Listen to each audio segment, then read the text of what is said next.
What the fuck is up, cool cats? It's your boy, Dougie Fresh, hopefully running a little charmingly behind schedule instead of being obnoxiously late. I really waited till the last minute here to hit the go live button, and I hope that's going to be okay. I'm feeling tonight is going to be a chill one. Shout the fuck out to whoever already thumbs up this video. You are the realest and the only person I'll ever love. In this moment, I am pledging my entire heart to you. Oh, Mary Castle's here and can hear me. Bless up. Can't you can't have your ego remorselessly stoked unless you can hear. So while we're still in the opening 40 seconds of this stream, I want to do a couple quick housekeeping things. And normally when people say housekeeping, they mean like, hey, the vending machine has Diet Dr. Pepper in addition to regular Dr. Pepper in it now. That's a real example from my real workplace. Being an adult and having a real job is just being paid to care a lot about things that don't really matter to anyone outside your specific workplace. And that's the tea on that. But when I'm saying housekeeping tonight, oh yay, Jess is here. I'm always so happy when Jess is here. And when all of you are here. I love you. But I love the one person who's given me a thumbs up the most. Again, my beating organ heart. Yours. I promise you my firstborn children, but there shan't be any. Oh, and Vesper's here. Vesper, I love you. I'm sorry for whatever mean shit your brain is doing. A second person has just liked the video, and I appreciate you, but you were too slow, and I've already given my heart to whoever liked it first. Boop. Oh, I've sworn my heart to Mary, and I'm okay with that.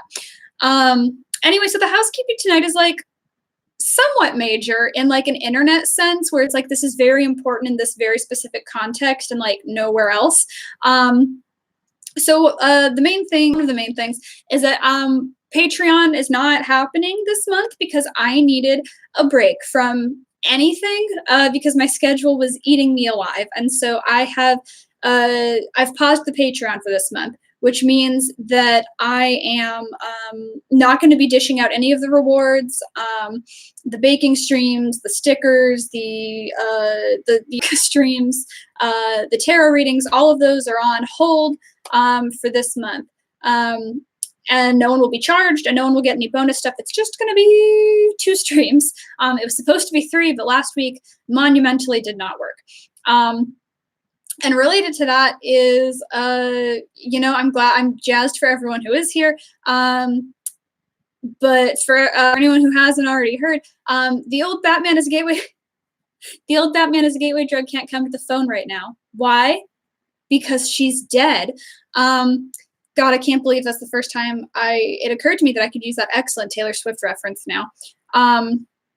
But I can because last Saturday, after my stream completely failed to launch, I got a little frustrated and started doing some computer Marie Kondoing. And when I was done deleting a lot of old files off of my laptop, I decided to like keep it going and tidy up my Tumblr a little bit and delete an old Marvel-centric side blog that I haven't used in a long time because Marvel isn't really as near and dear to me as it was in the past. And in attempting to delete that, I deleted my entire main blog that I've had since I was about 15 that had like 11,000, too many followers, a frankly embarrassing number of them, and many, many posts, and a lot of writing, and 4 years worth of sex ed questions. So all of that has gone down the shitter now, and it's very sad.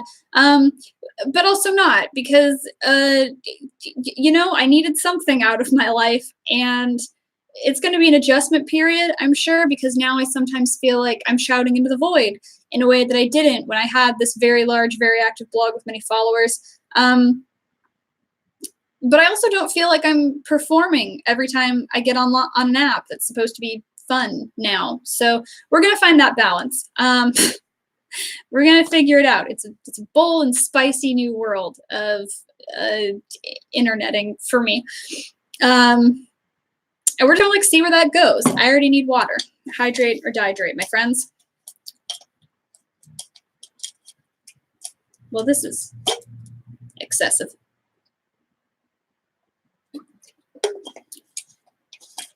Woof. Over in the chat, Nate said he wouldn't know what to do with my beating organ heart anyway, and that he's sure Mary can care for it better than he would.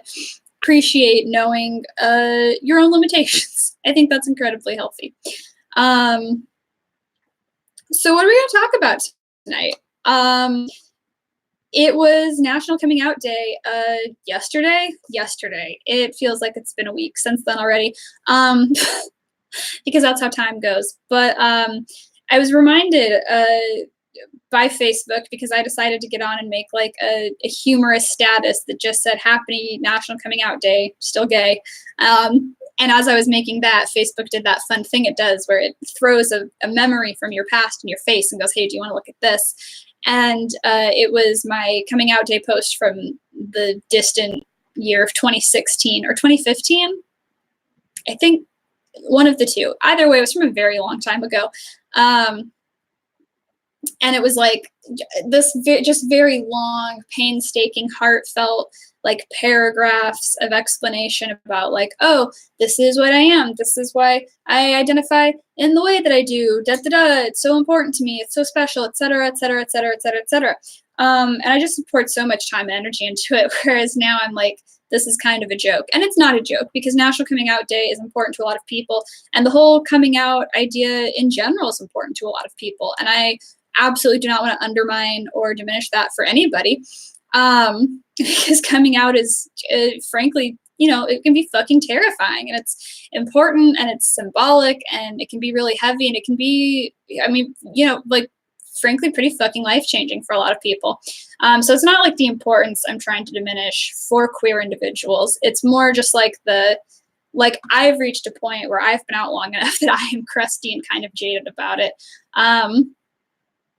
Especially because, like, I don't know, I feel like we talk about like the first big coming out all the time, like the first time you like the love Simon sit your family down on the couch and like be like, Mom, Dad, I'm gay. But I feel like that's what most people think of when they talk about National Coming Out Day, but like it's never the ongoing, you know, the everyday when like your coworker says something excessively straight and you're like, well, actually I'm bi, and you have to wait and see what that reaction is going to be, because like you're out, but you're not automatically out to everyone. No matter how hard you try, you can literally get a whole bi pride symbol tattooed on your body and look like this and still have to come out on the regular. And that, I don't know, it's exhausting sometimes, but it's also like you get used to it and it stops feeling like such a big thing. Or maybe it doesn't, you know, maybe I'm just excessively lucky to work in like the environments that I do and be around the people that I am and live in the place that I live, and feel pretty safe in most scenarios. But I do want to like revisit like my my past young self and get a little bit into like what, you know, the coming out process was like for me, because I think maybe part of the reason I personally am so disillusioned, not even disillusioned, just like underwhelmed by it, is because I never really had like the big Love Simon coming out. I haven't seen Love Simon. I've just seen many GIFs. I'm not like purposefully avoiding it, but I'm also not like in a hurry to watch it or read it or anything or engage with it on any level deeper than having seen GIFs of it once.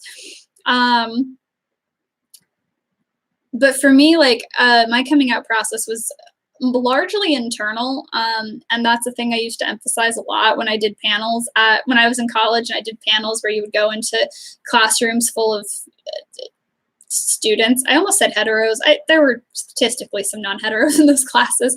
When we would go to classrooms and like in groups and talk about like how we had like come out and like figured out our identities and like just what our lives looked like.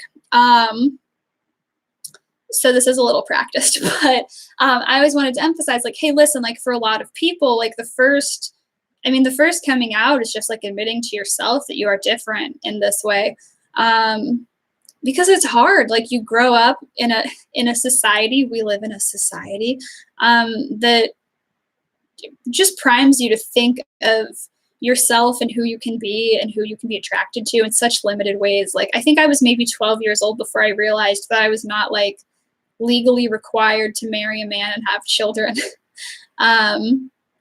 And it was such a relief off of my young shoulders. Like I felt physically lighter in that moment. And somehow that didn't ping me as like, oh, I'm gay. That just pinged me as like, oh, well, you really didn't want kids. And I did. That's also true. I also definitely don't want kids.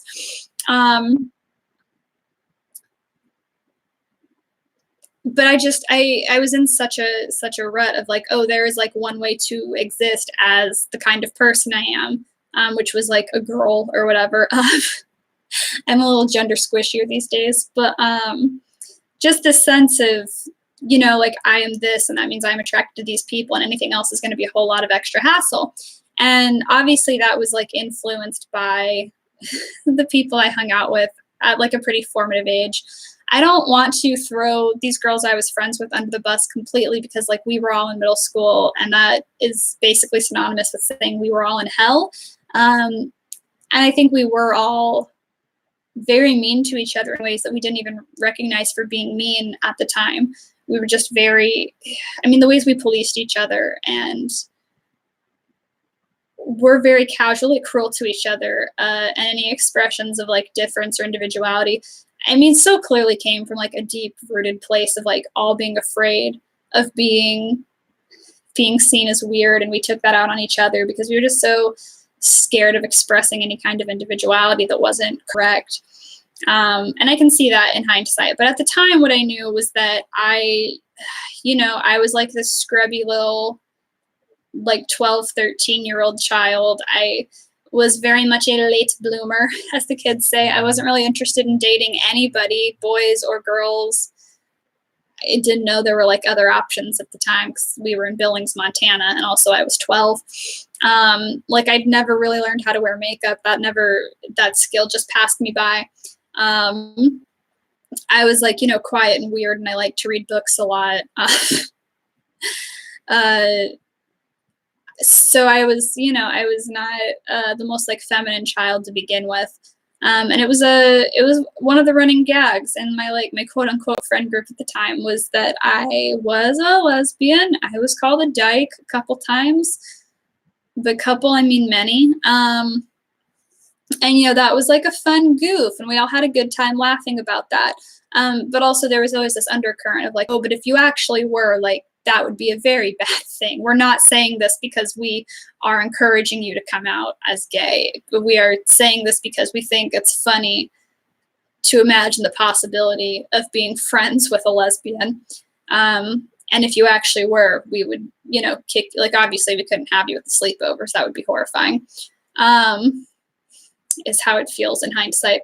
So I was very, I had a bit of incentive not to like explore any not heterosexual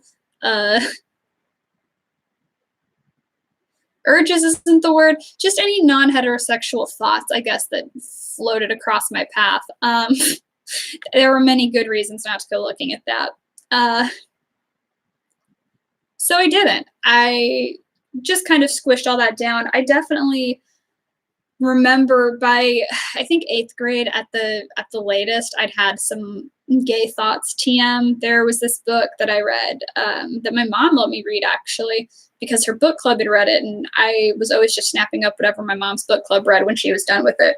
But there was a lesbian in the book, and she talks about thinking about kissing each girl in her class and imagine what each girl would be like. And after I read that, I was sitting there in my home ec class. I vividly remember that. And I was like, I wonder what it would be like to imagine what kissing each girl in this class was like. And then I did. And then I was like, that's a heterosexual thought I just had. But, I was also aware that I liked boys too. There was this absolutely insufferable but beautiful child in my 8th grade class who I had the biggest crush upon. And that continued. I had interest in boys. So up until about halfway through high school, I was like, oh, well, this is fine. By this point, I was a little more aware that there were some folks who were attracted to multiple genders. And I kind of had this thought of like, oh, well, this is fine. You can be attracted to, men and women, but as long as you just always date men, it won't be a problem, which is an absolutely tragic thing to think. Christ, can you imagine me just primarily dating men? What an absolute shit show that would be. Good God. but somewhere around the middle of middle school, like I really think it was the summer between sophomore and junior year, my friend group and I just kind of like split into 20,000 pieces. And that was sad because I spent a lot of time alone after that, but also it was great because I didn't have to, like, I could unclench and I could just like chill out and oh wait, oh shit, wait. Oh, I'm sorry, like 10, like multiple comments just rolled in on the chat. Also, Viv is here. That's nice. So evidently the chat is a little behind on this fine evening, so I am sorry about that, everybody. Christ on a cracker.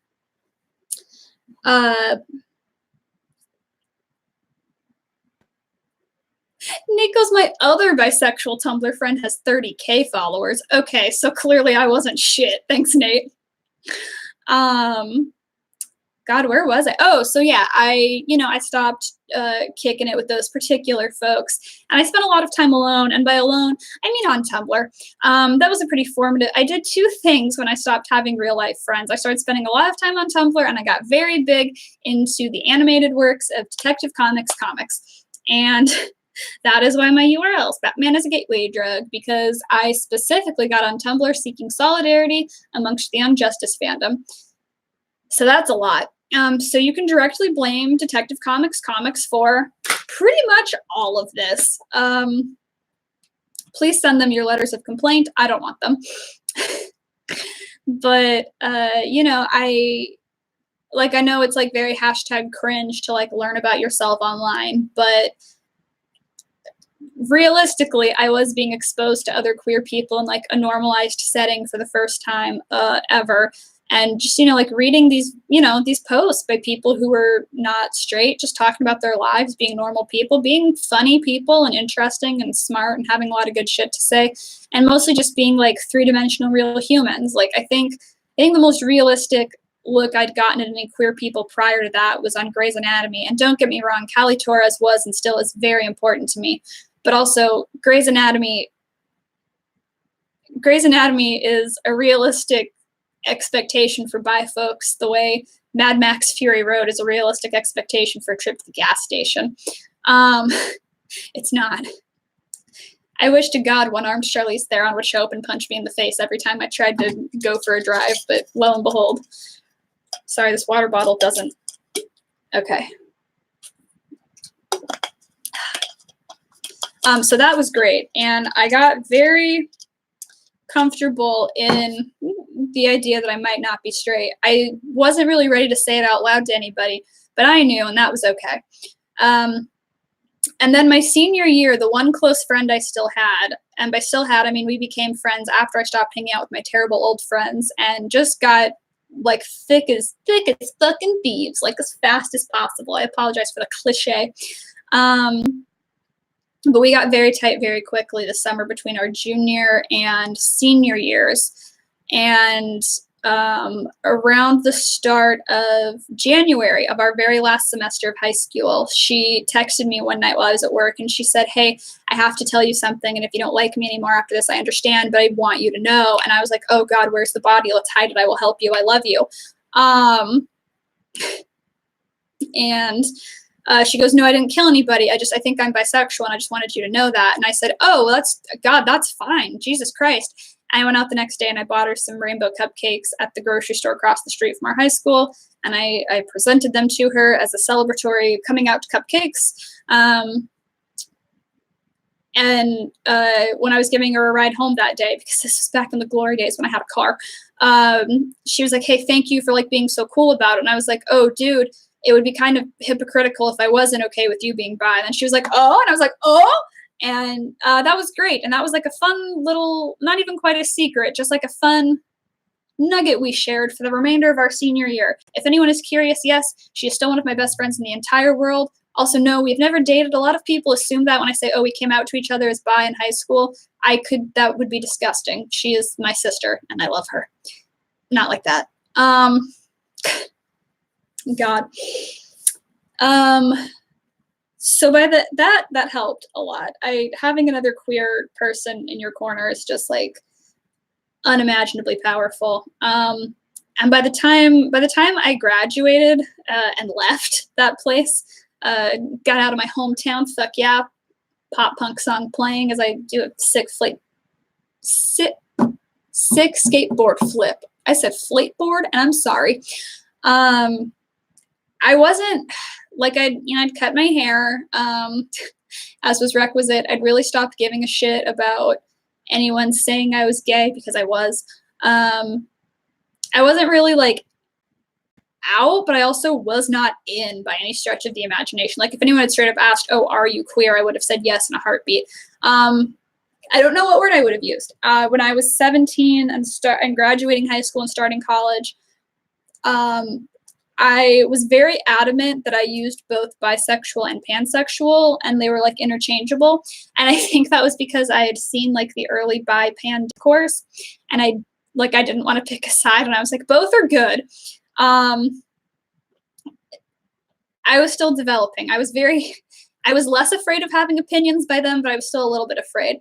Now, of course, I just say whatever the goddamn shit hell fuck comes out of my mouth, and then I stand by it until I die, until God personally kills me for my transgressions. I'm still here, so I mean that is why my old blog got nerfed. I was trying to establish if the blog got nerfed because I was talking too much about Howell Jenkins, Howl's Moving Castle being a himbo, which is true, or if because I was talking too much about Alfred Pennyworth boning both of Bruce Wayne's parents, which is also true. The world just isn't ready for the truth. I'm not taking questions at this time, partially because I can answer for that.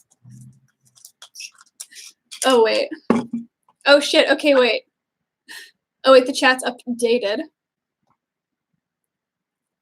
Okay, yeah, Viv said, thank God Billings has Chuck Tingle proselytizing now. Yeah, Chuck Tingle is like the best Billings rep we've ever had. God. I can't, okay, the chat is going to do whatever it's going to do. I can't like scroll up. I also can't control when it updates. YouTube is very mad at me. And God, someone said former bisexual, and I don't, Kindredness said like angry frowny face at former bisexual in quotes, and I don't know who said that, but it sounds bad. I'm so sorry I can't keep up with your comments right now because this stream is being held together by like duct tape and spit. Man, after last week, I'm lucky y'all are seeing anything at all. I keep having this worry that like maybe I am talking into the void again, which quite frankly, still therapeutic, but also very sad and futile. Nathan says, God deleting your blog was your first warning. Oh, Nate also said, I think I've mentioned before, but in high school I made it public that I was hella cool with LGBTQA folks, and I was friends with every gay in the school within the month. God, that's pure. Oh, yeah, okay, Mary's listening to the audiobook of Howl's Moving Castle. Viv, okay, Vivian, this is deeply embarrassing, but I also love Howl. I just read Howl's Moving Castle. I've never seen the movie, and I don't want to. Fuck Christian Bale. But I just read the book like 2 weeks ago and was frankly embarrassed by the degree. Like, I think we all had, I don't want to say I think we've all, I don't know if this is a universal experience. I was a child who had crushes on a lot of fictional book characters because,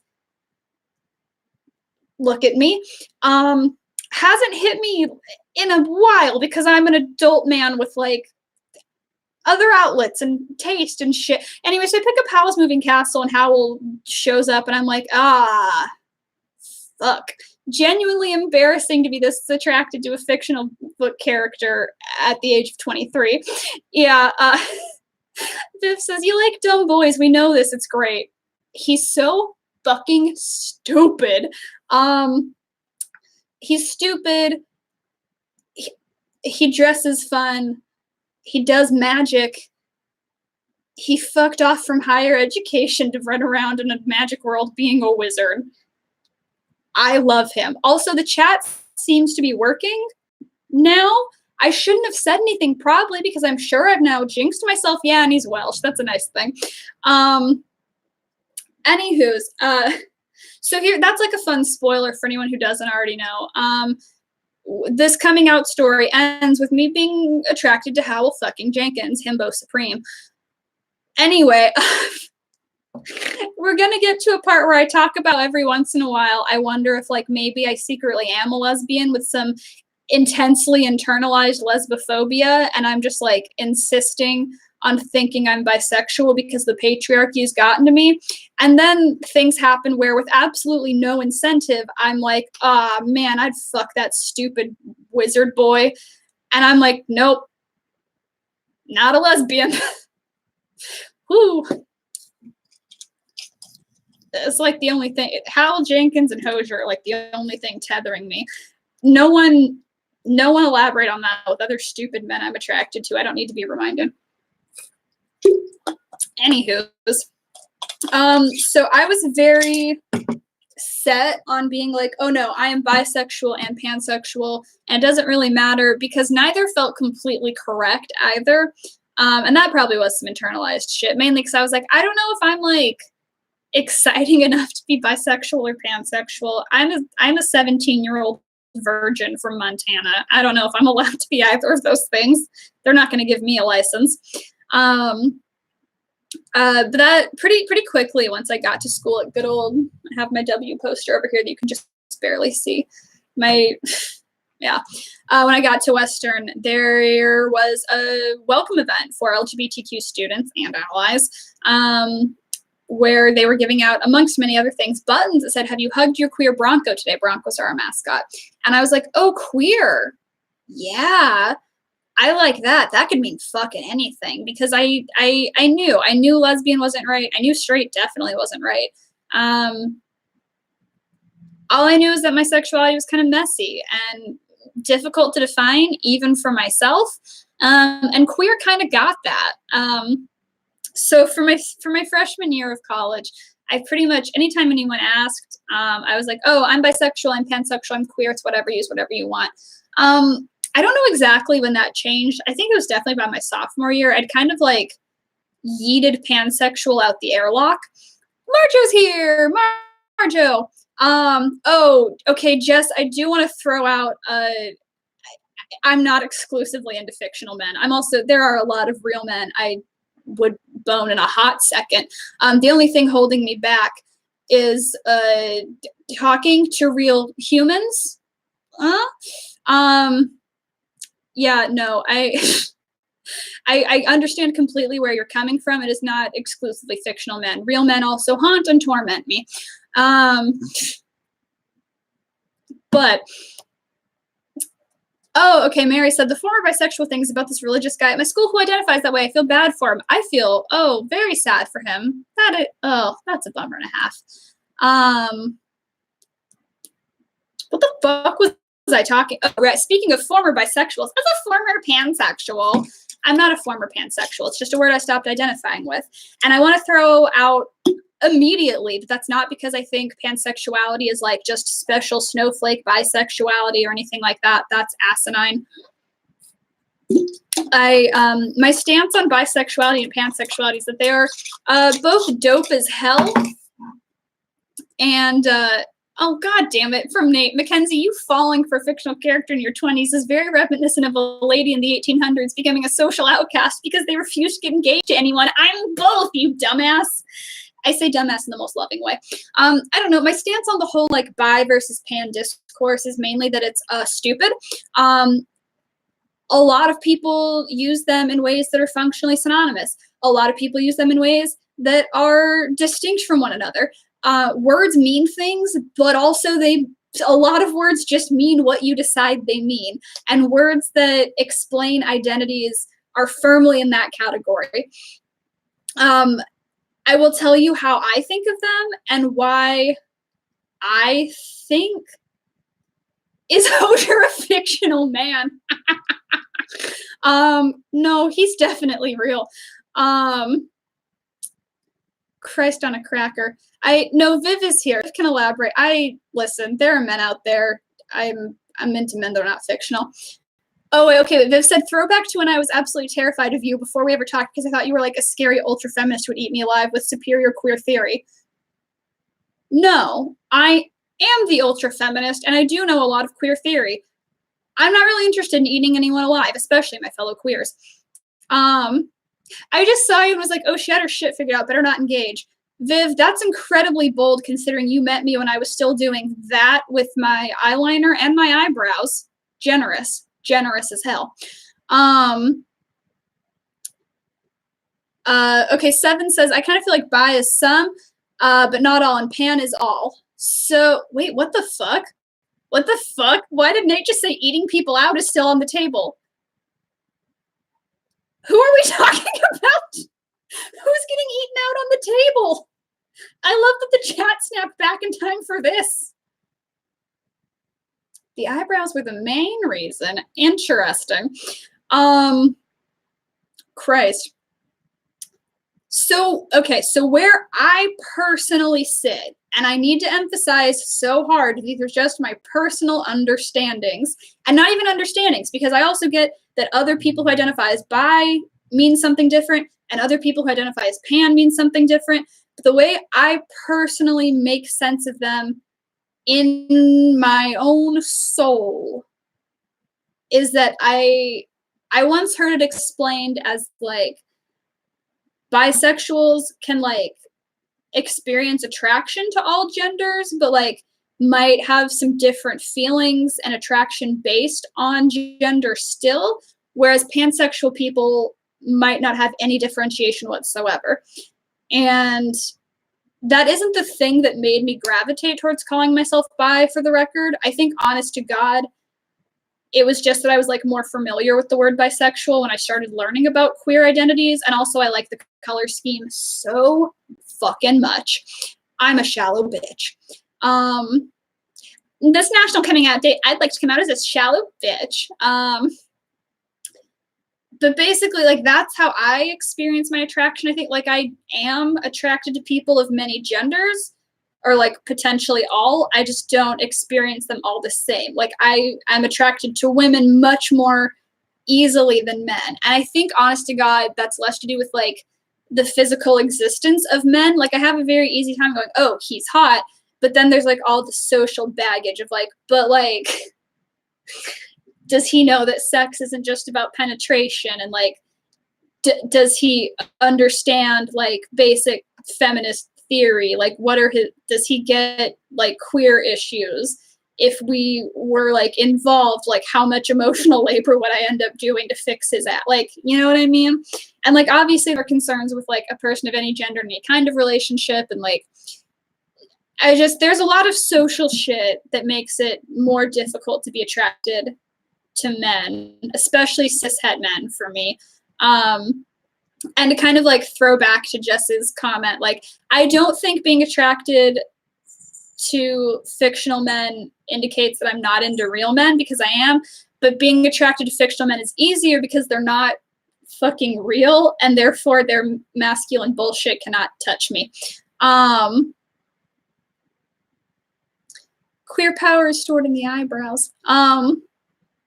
Hey, what the okay, wait. Nate says, I think at least 40% of Mackenzie's power is in her eyebrows. Viv said she had very authoritative, intimidating eyebrows. Yeah, because I drew them on with a fucking Sharpie.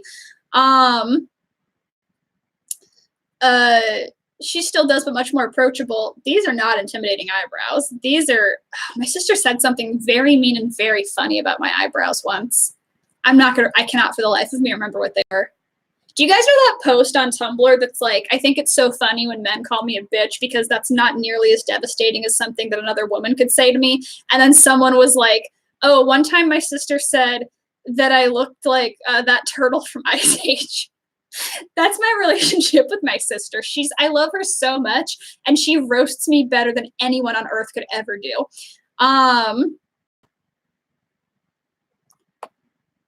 Bi flag fits my aesthetic better, so that's what I'm working with. For anyone who, I think a couple people said I'd like a coming out as a shallow bitch sticker. Noted. Let's see. Oh, Marjo says, my sister IDs as pan because she considers herself attracted to most genders and uses bi for herself more as an umbrella term. And if she if she comes out to cis straight folks. Yeah, definitely. I can't imagine how frustrating that is for like pan folks having to like water down, and I'm not saying bisexuality is watered down pansexuality. I'm saying bisexuality is a more readily recognized identity.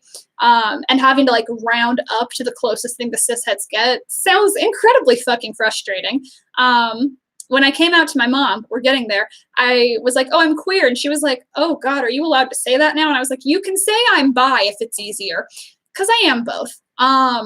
Younger sisters especially. Younger sisters can fucking destroy you. Marja says, y'all are clearly wrong where Mackenzie's power lays. It's clearly all stored in her floofy hair. I'll take that one. Your eyebrows are one of the most distinctive parts of your face. They're such an interesting shape. Thank you, Miles. It's because when I was very small and had some very strange beliefs about beauty standards, I plucked the ever-loving shit out of them. And now they look like emaciated possums. As Jess said, queer is definitely an easier term because really fuck going through navigating all that shit to appease the internet. Oh, we've gotten to the next part of what I wanted to talk about. So, like, okay, don't get me wrong. I am so comfy calling myself bi. My icon on YouTube is a bisexual bi-doof because bi-doof. I got a whole tattoo. There's a huge bi flag hanging on my wall. That same bi flag is right here in this picture of me with Janelle Monáe. I love being bisexual. I identify really heavy with it. I fuck with it. It's an important part of who I am and how I understand myself. I was just reading an article the other day where they talked to a bunch of bisexual folks about how they dress bisexual and how that differs from like just dressing like gay or lesbian or like God forbid straight. I'm bi, but I'm also queer. God damn it, who brought up Kramer? The floofy hair is extra storage space for the energy. The emaciated possums are how she channels the energy and directs it outward. That is so fucking funny. Oh wait, okay, according to Nate, my power is 30% eyebrows, 60% hair, and 10% ability to pick outfits. Yes. Also, can I do a quick survey? I have a work brunch tomorrow, and I want to know if I should dress Brian David Gilbert cosplay, escaped child bride cultist. I have a dress that makes sense for that, I promise. It's a little bit Little House on the Prairie, but when I wear it with combat boots and tights, it's oof. And then my third look is like a intern, but like maybe secretly a hacker infiltrating your company. So those are my three options. Anyway, I'm wildly off track now. That's bisexual culture, babes. My brain is gone. Oh, okay. So anywho's, so the first time I really had like a coming out, Brian David Gilbert with mustache, obviously.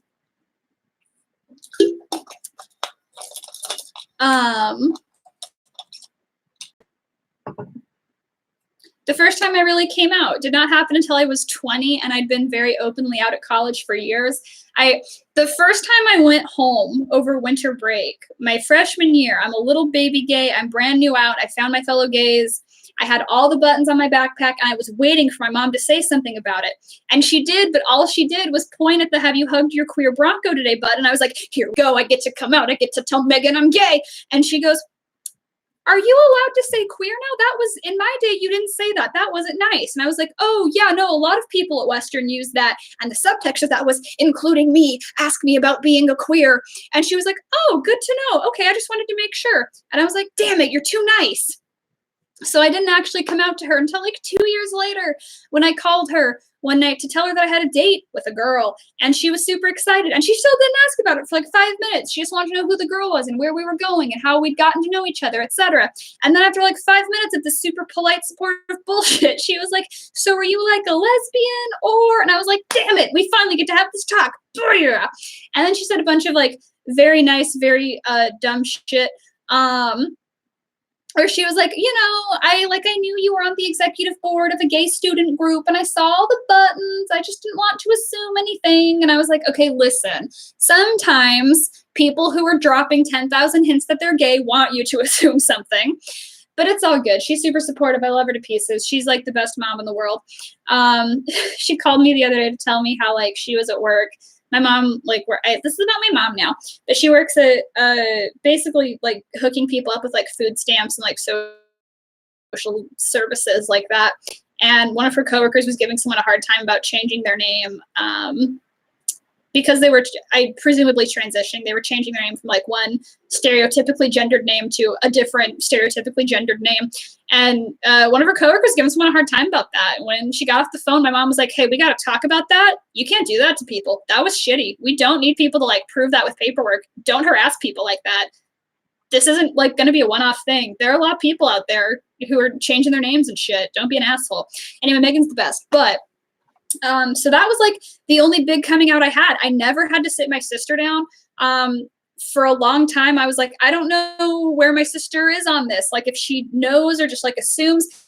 And then one day she sent me just a fucking meme. No, it wasn't even a meme. She was working at Target and she sent me a Snapchat from Target and there was a jean and the fit was called Relaxed Straight. And she sent it to me and she goes, this is the opposite of you. And I was like, I see we're all on the same boat here. Thank God for Gen Z. So that was nice. That was significantly before I'd had the formal coming out conversation with our mother. So she was on it. Our mother does not have a Facebook. My sister does. So she been new. And then gradually somewhere along the line, it just started feeling easier to call myself queer. Like I'd liked the word from the get-go. But I think especially as like I started layering more complex understandings of my identity on, queer started making more and more sense. Like, you know, I'm bi, but I have like, you know, gender preferences. And I also, all three at once, obviously. Thank you, Nate.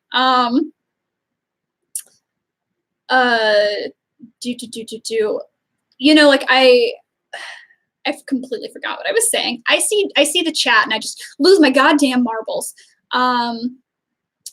Also, there's like 22 people here, which is about as packed as these streams ever get. And it makes me very happy that we did that even without the main blog. I think I forgot to say Batman is a Gateway Drug 1.0 has been deleted. I am back on Tumblr, of course, Batman is a Gateway Drug again. So like if you aren't following that at present, please do.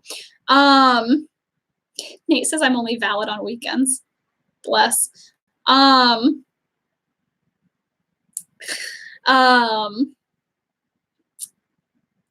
So I just, you know, especially as I figured out more aspects of my identity, like queer just made more and more sense. You know, because I'm bi, but that doesn't mean I'm like into everyone, obviously, but I also have like very skewed gender preferences, and there are certain sex things I'm just not into, and that you know is a factor of how I experience my attraction. Oh, we've got, okay, Seven says, my mom is convinced that I'm straight because of how boy crazy I used to be, but I think she's afraid that I'm going to choose to be a lesbian because of men not liking me. Jess says, my dad was so upset that I got a boyfriend. He was so hoping for me to be a lesbian because apparently the worst thing ever is me getting pregnant. Woof. And then especially in like recent years, like I figured out, you know, I'm like probably just like aromantic and I don't do that. And that means I'm on the ace spectrum or like a cousin, I guess. And that's a lot to explain, but it falls pretty neatly under the heading of queer. And my relationship to gender has been in a tailspin for years. And that doesn't mean I'm crashing or that it's bad. It just means I don't really know how to answer it. But that's queer. And that's kind of where I want to touch on being a bad queer. Hey, Vesper, I'm going to unhinge my jaw and eat your dad like a snake. Your dad is not the snake in that scenario. That's me, just to clarify. I'm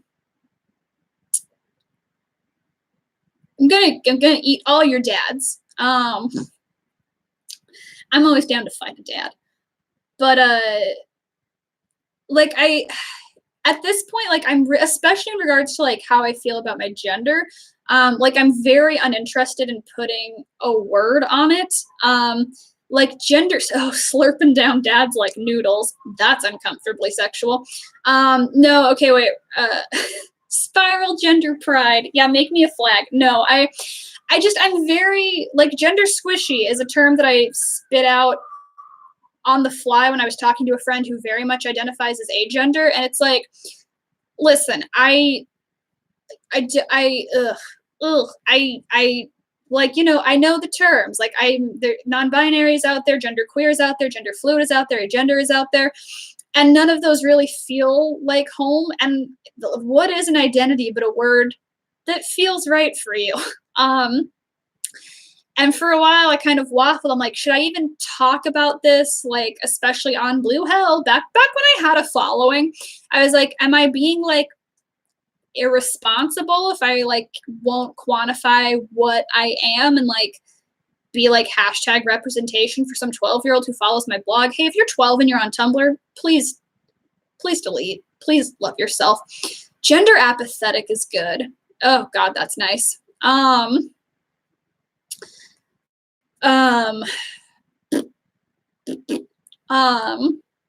like and then I realized how stupid that is, because I think labels are so useful and also so intensely limited in their capacity to be useful.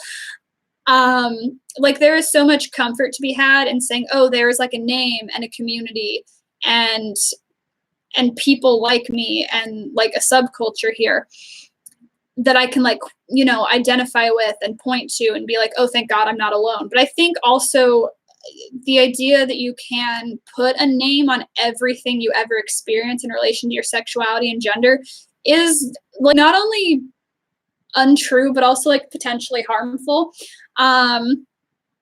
Like I'm not here to say like all like micro identities are bad always. I feel like that's bad territory for me as someone who willingly identifies as aromantic, which is a thing a lot of people are straight up like, hey, that sounds fake.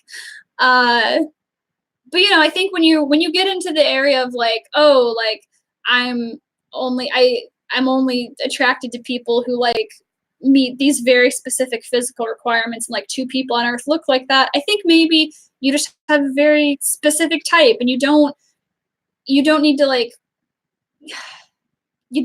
pin it down and make an identity out of it. It's okay to just like be attracted to folks. Gender nihilism. Love that.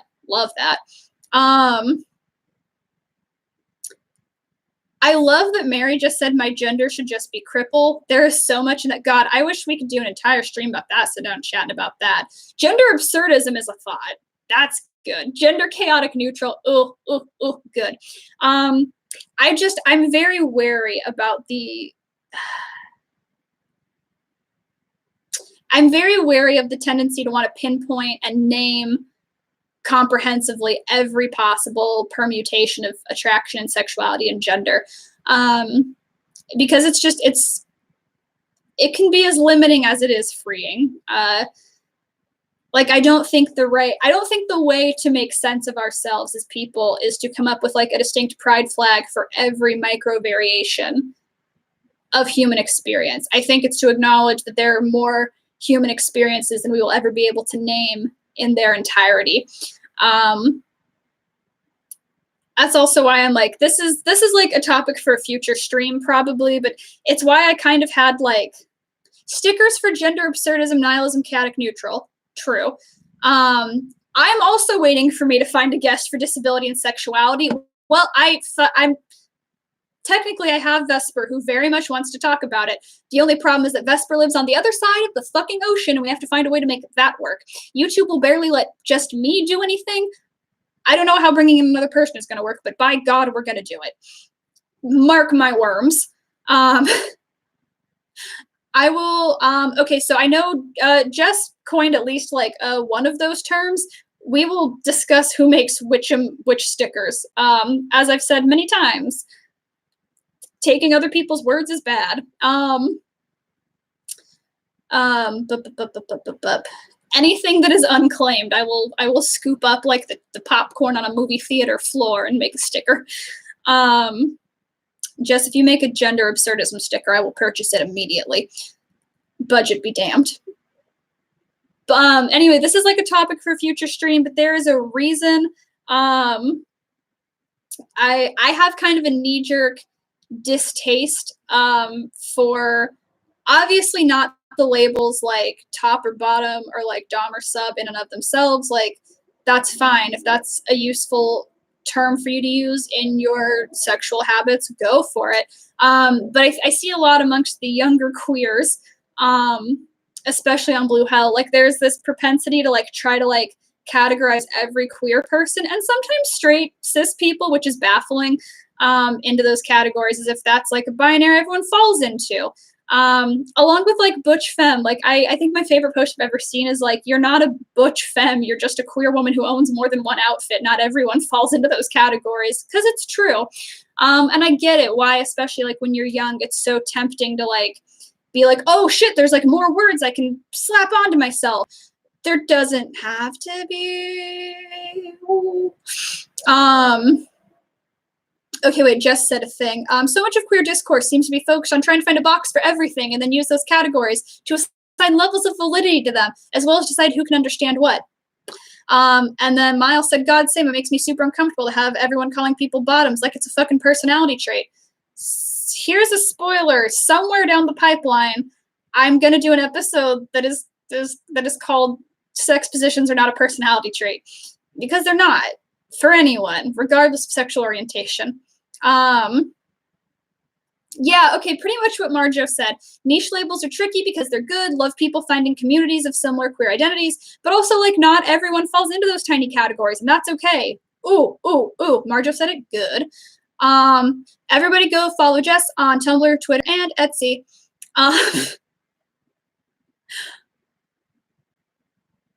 Oh, God. It's the 4th MBTI binary.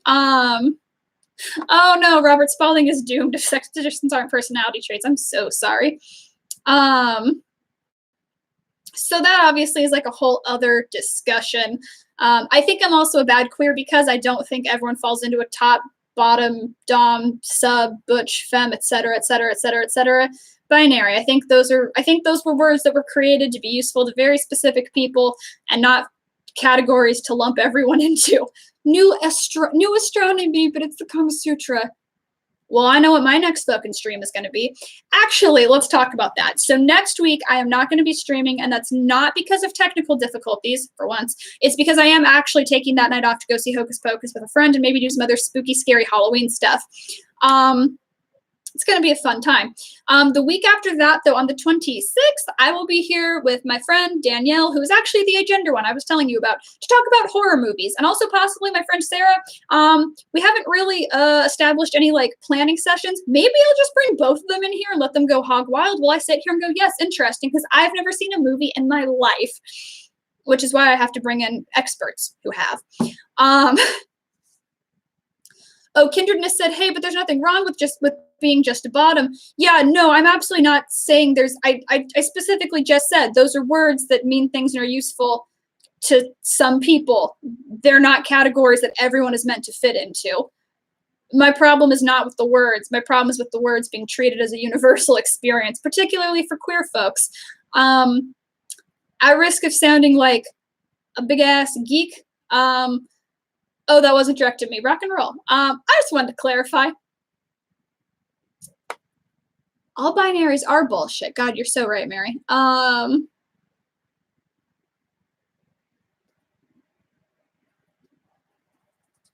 brother has been coasting on being a bottom as a personality trait for like 8 years. Nathan, call him the fuck out. Bob, I'm so sorry.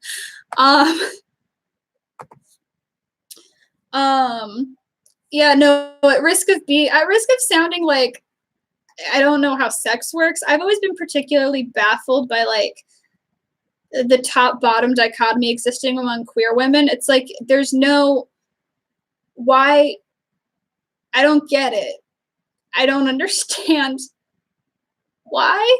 That's a thing. I don't. Possibly that's revealing just some fun information about the kind of sex I've been having, but binaries are bullshit sticker. God, I'm sure that's already on a sticker somewhere, but yeah, it's okay. I do live like this. Oh, Robert. Okay, I'm gonna, you know what? I will make another squishy sticker because that is, I feel comfortable claiming that. Well, I can do that. I'll get one for my damn self. Oh, yes. Okay, Mary will design the, finally, we get to market a Mary designed sticker. I'm so excited for that. Nathan says, I mean, I've never done the sex. I assume it's more fun if you can move around and switch things up. That's what I'm saying. But also, I'm just one person. What do my opinions mean? Anyway, that was kind of my coming out story. Mainly that's why I just more than anything identify with queer. Queer really sums up my sexual feelings, my romantic feelings, my gender feelings. Vesper, I make stickers by licking paper and attaching it to me skin. Me skin. Now you're the Lucky Charms leprechaun. Christ.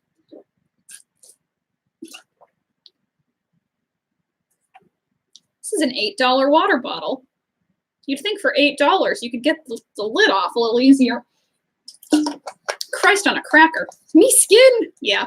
That's me skin. Anyway, that's my queer story. I didn't get as much. That whole back half about like the limitations of labels is definitely like an upcoming future. Oh God, now everyone's just saying me skin. That's me skin.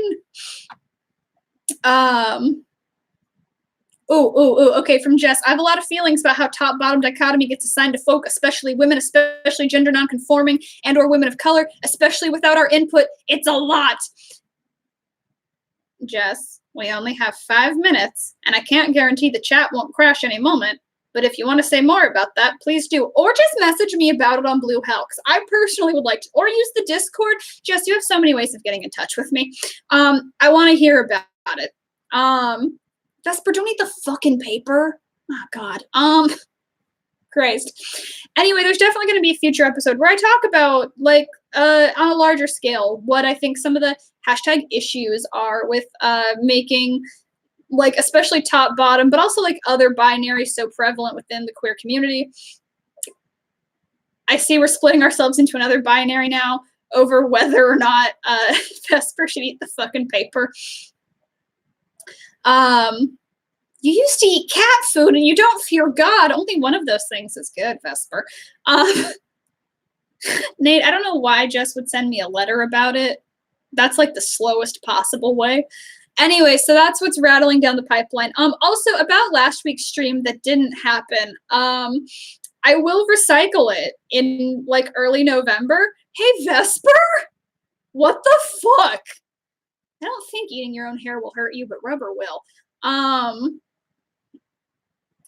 Oh, cough, the binary between binary and non-binary transgender. Yes, but non-binary. I didn't know if you just, yeah.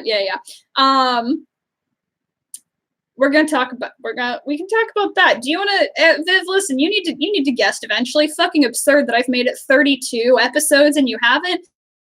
Scoot your ass over here sometime. Let's do that. Fuck yeah. I'm going to warn all of you right now. If Viv ever gets over here and we do a stream together, I don't know if there will be like a conscious argument or like a point. We will just fucking talk. May not remember to acknowledge the chat. It's because we share one brain. And once we get started, we just go. All right, this is turned into all right, everybody in the Discord, tonight is an intervention for Vesper eating things that are not meant to be eaten. For everyone else, thank you for being here. Thanks for double thanks for like sticking around through all the shit that's going on like my various platforms, like last week not working and then Tumblr killing me. I'm glad you're all here for the gender Dadaism, and I will not see you next week. I will see you in 2 weeks to talk about horror movies and sex and why those two often overlap in bad ways. I love you all. It's been spicy as hell. Sex Witch out. Let's see if it'll actually let me end the stream when I click end the stream. If not, I have my... Oh, Marjo, thank you for, like, watching the stream. Oh, Mary's gonna make a sticker. I'm so fucking excited. Vesper, you might get a giant hairball. That's what happens to cats. Christ.